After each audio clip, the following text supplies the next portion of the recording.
All right, so step 3 is creating a voiceover. So how can you create a voiceover? Well, obviously, like we touched on with the script as well, you could hire somebody to do that.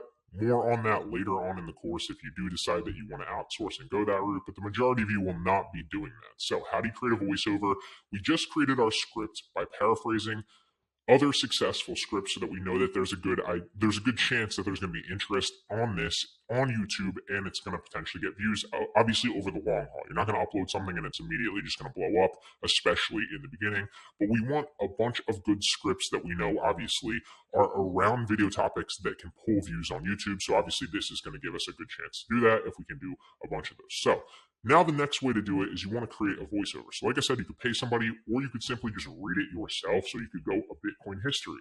It is crucial to understand why Bitcoin was founded in the first place in order to fully comprehend and just record yourself doing it. It's very, very easy, right?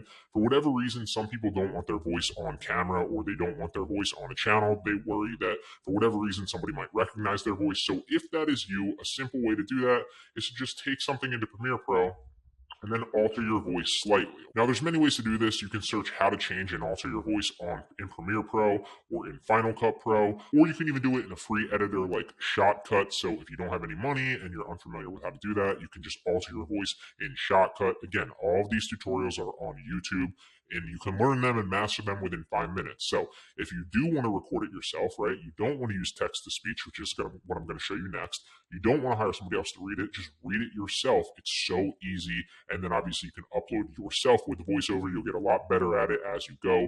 And maybe like 4 or 5 of them in, you'll be pretty good at reading voiceovers. And then if for whatever reason you are worried about somebody recognizing voice, you can then just YouTube how to change your voice in a program like Premiere Pro, a program like Shotcut, a program like Final Cut Pro, or any number of like iMovie.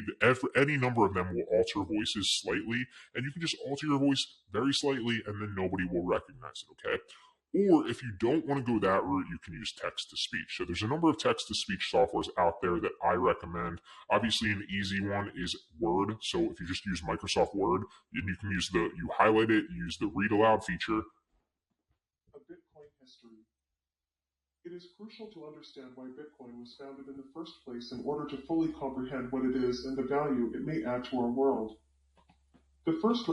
And as you can see, it's just going to read it aloud. Then you want to record that automated voice reading it, and then you can use that as your voiceover. Now, a way that you can do that, obviously, recording on your phone, or you can use another computer, or you can plug a microphone into your phone and record it that way. Or the way that I like to do it is use Screencast-O-Matic. I have the paid version of this, but there is a number. You can literally see I record videos all the time using this as script voiceover. So I'm not just telling you that you can do this.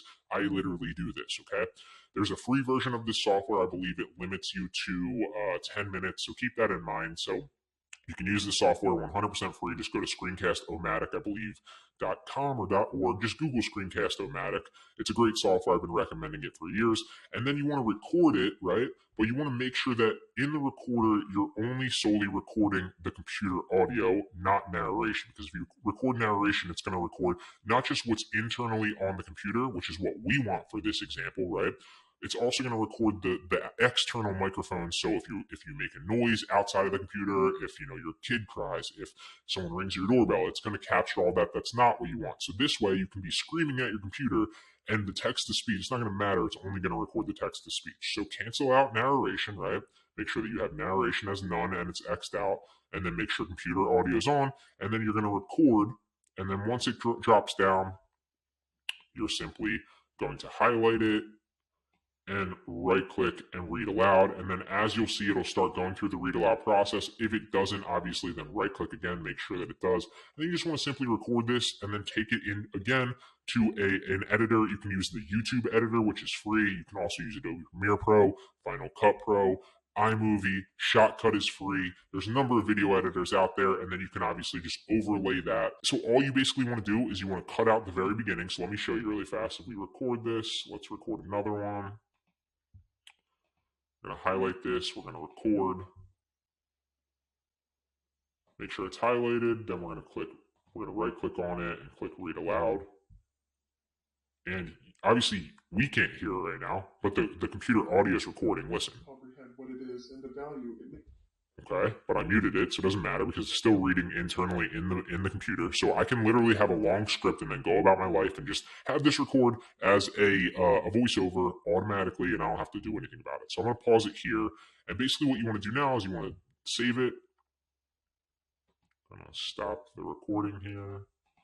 There we go.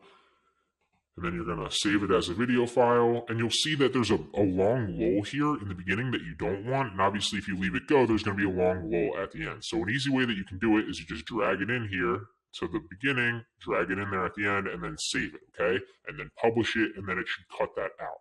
Another easy way to do that is you could just take the entire thing into a program, like I said before, like one of those editing programs. There's a number of free ones online, or you can use Adobe Premiere Pro like I do, Final Cut Pro, iMovie, Shotcut is free.